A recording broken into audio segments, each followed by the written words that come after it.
Literal itong matinik at talagang iniiwasan.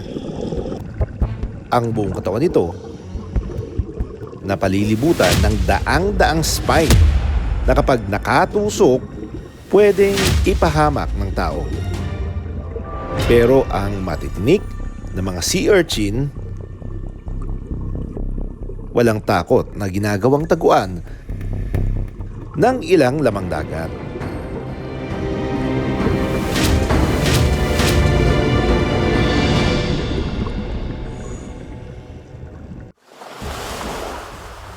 Sa Mabini, Batangas, magsisimula ang paghahanap natin. Ang ating pakay ngayong araw,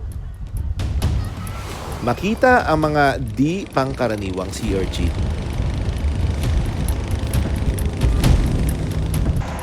Sa ilalim ng dagat, naroroon daw ang mga sea urchin na matitingkad ang kulay at tila naglalagablab ang hitsura.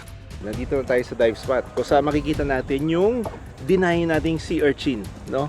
Kasama natin si Ivan, siya yung ating dive master at siya yung mag-guide sa atin dito sa ilalim. Yung specific na sea urchin na gusto nating makita. Yung specific na gusto natin makita yung sea urchin, yung fire urchin. Purple yung kulay niya na blue.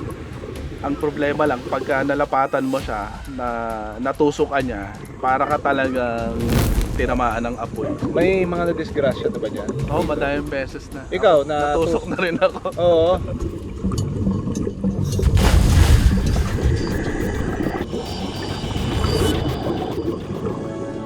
Sa aming pagsisid,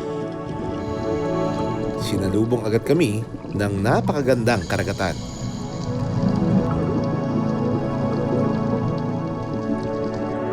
Sa mababaw na parte, nagpakita ang isang blue-spotted stingray.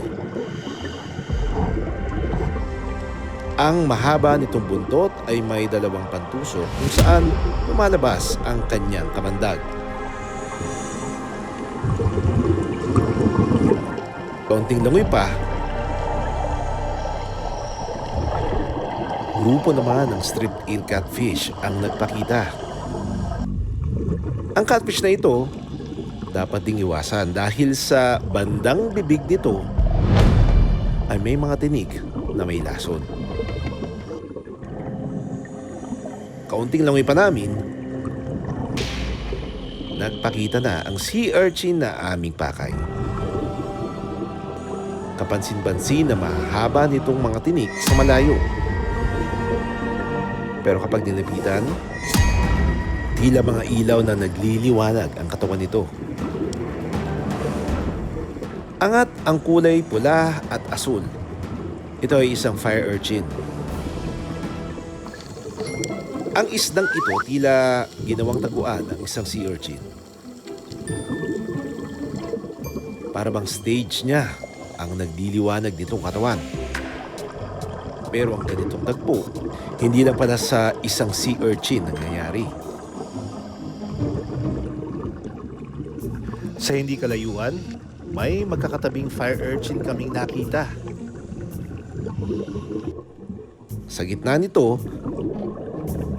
nagkukumpulan ang maliliit na mga isda. Habang tila kumakaway-kaway ang mga tinik ng sea urchin, unbothered naman ang mga isdang tila ginamit na panangga ang mga ito. Sa patuloy pa naming paglangoy, may isang kulay ng fire urchin pa ang ginamit na tambayan ng mga lamang dagat. Nangingibabaw ang malabayilat na kulay ng fire urchin na ito. Mukhang solo lang siya rito. Pero sa kanyang mga tinik, nakadikit pala ang isang Brooks urchin shrimp. Tila sumasabay lang sa pagkaway ng mga tinik ang hipo na ito. Parang nagsesenti at hindi alintana ang sting na dala ng sea urchin. Meron ding ilang maliliit na isda na nagtatago sa mga tinik. Bakit nga ba trip nilang dito mamalagi? Mainly po ang kanilang relasyon ay tinatawag natin na na commensalism. Sila ay nagbe-benefit ng protection para hindi sila makain ng ng kanilang mga predators. Nagtatago sila doon in between mga tinik ng sea urchin. Samantalang yung sea urchin naman ay walang direct na benefit dito sa mga maliliit na isda, mga shrimps and crabs na ito. Kung proteksyon ang sea urchin para sa mga isda, kulay at tinik naman ang ginagamit ng sea urchin para protektahan ang kanyang sarili. Nakabibighani ang matitingkad na kulay ng fire urchins. Kaya sa halip na magtago ito sa mga predators, mas nagpapakita ng kulay ang sea urchin para layuan siya ng mga ito. Sa paraan ng aposematism, nagiging signal ang matingkad na kulay ng isang hayop para hindi ito lapitan ng kanyang predator. Mas matingkad, mas makamandag. Pero kung may magtangkapang makalapit, ang mga tinik ng sea urchin ang dadali sa kanila. Ang fire urchin na ito, nakuhanan namin habang unti-unting humahakbang. Walang mata ang mga sea urchins, pero may photoreceptor cells ito sa buong katawan na nagsisilbi nitong gabay sa kanyang paggalaw.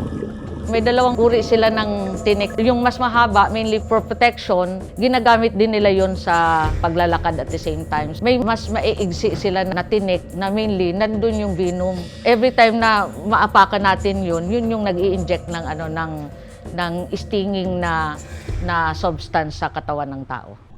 Ang fire urchin ay hindi kinakain dahil sa makamandag nitong mga tinik at makapal na balat. Pero may ganito man silang proteksyon. Malaking banta at hamon pa rin sa kahit anong lamang dagat ang mabilis na pagbabago ng kalikasan at ang patuloy na pagkasira ng kanilang tirahan. Ano nangyari sa'yo, ate ko? Napaka-sea urchin. Babala naman sa mga makakaapak ng kahit anong uri ng sea urchin. Ang mga tinik nito talagang bumabaon. Gaya ng ilan sa aming nakilala. Isa sa kanila si Stephen. Nasa 3 sea urchin daw ang aksidente niyang apakan.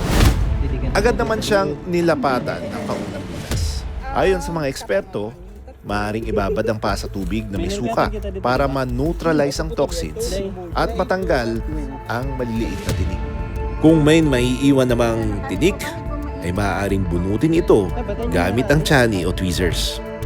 Agad na kumonsulta sa eksperto kung may iba pang sintomas na nararamdaman.